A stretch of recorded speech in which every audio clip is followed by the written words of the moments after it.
কেতিয়াবা আপুনি আপোনাৰ জীৱনক লৈ নিৰাশ হৈ যায়, কিন্তু সেই একেই সময়তে কিছুমান মানুহে আপোনাৰ নিচিনা জীৱন পাবৰ বাবে আশা কৰি থাকে।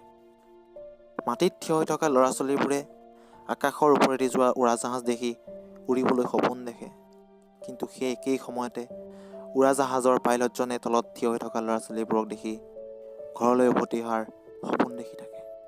এইটোৱেই জীৱন। যি আপোনাৰ ওচৰত আছে তাৰ আনন্দ লওক। যদি ধন টকা পইচা সা সম্পত্তি সুখী হোৱাৰ কাৰণ হোৱা হ'লে কেৱল ধনীসকলকহে নাচি থকা দেখিলে হয়, কিন্তু কিছুমান ল'ৰা ছোৱালীকহে এনেকুৱা কৰা দেখা যায়। যদি সুন্দৰতা বা প্ৰসিদ্ধতাই এটা মধুৰ সম্পৰ্কৰ মজবুত কৰিব পাৰে, তেন্তে চেলিব্ৰিটি বা অভিনেতা অভিনেত্ৰীসকলৰ বিবাহ সকলোতকৈ সফল হ'লহেঁতেন, কিন্তু তেওঁলোকৰ বিবাহ বিচ্ছেদ বেছিকৈহে হোৱা দেখা যায়। সেইকাৰণে এই জীৱন সকলোৰে বাবে হয় আৰু বহুত সুন্দৰ হয়। ইয়াৰ সম্পূৰ্ণ আনন্দ লওক, কাৰণ জীৱন আকৌ নাপায়। জানেনে, স্বৰ্গৰ এইখনেই। এখন ট্ৰাকৰ পাছত এটা ভাল শব্দ লিখি থোৱা থাকে, জীৱন হৈছে এক যাত্ৰা, ধীৰে স্থিৰে গৈ থাকক, উত্থান পতন আহি থাকিব, মাত্ৰ জীৱনৰ গিয়েৰ সলনি কৰি থাকক। যাত্ৰাৰ আনন্দ ল'বলৈ হ'লে লগত বস্তু কম ৰাখিব, আৰু জীৱনৰ আনন্দ ল'বলৈ হ'লে আশা কম ৰাখিব, কাৰণ কষ্ট তেওঁ বেছি হয় যাৰ আশা বেছি হয়। জীৱনক ইমান চিৰিয়াছলি লোৱাৰ প্ৰয়োজন নাই, কাৰণ ইয়াৰ পৰা কোনেও বাচি নাযায়। পইচাই মানুহক ওপৰলৈ লৈ যায় ঠিকেই, কিন্তু মানুহে পইচাক ওপৰলৈ লৈ যাব নোৱাৰে। প্ৰত্যেকজন মানুহৰে উপাৰ্জন কম বেছি পৰিমাণ হ'ব পাৰে, কিছুমানৰ বেছি কিছুমানৰ কম, কিন্তু ৰুটিৰ আকাৰ সকলোৰে ঘৰত সমান। যিসকল লোক যিকোনো কামত আগবাঢ়ি থাকে, আচলতে তেওঁলোক মূৰ্খ কাৰণে আগবাঢ়ি নাথাকে।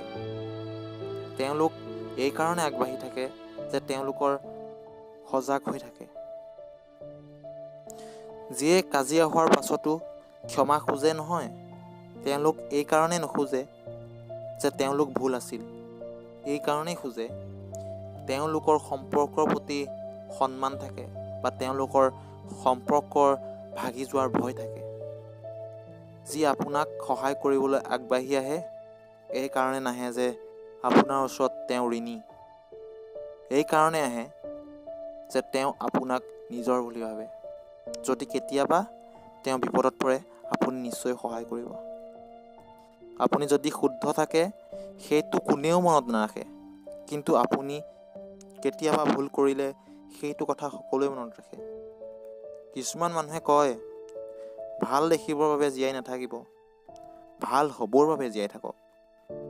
আপুনি যদি আপোনাৰ বেয়া অভ্যাস সময়ত সলনি কৰি নলয়, তেন্তে বেয়া অভ্যাসে আপোনাৰ সময় সলনি কৰি দিব।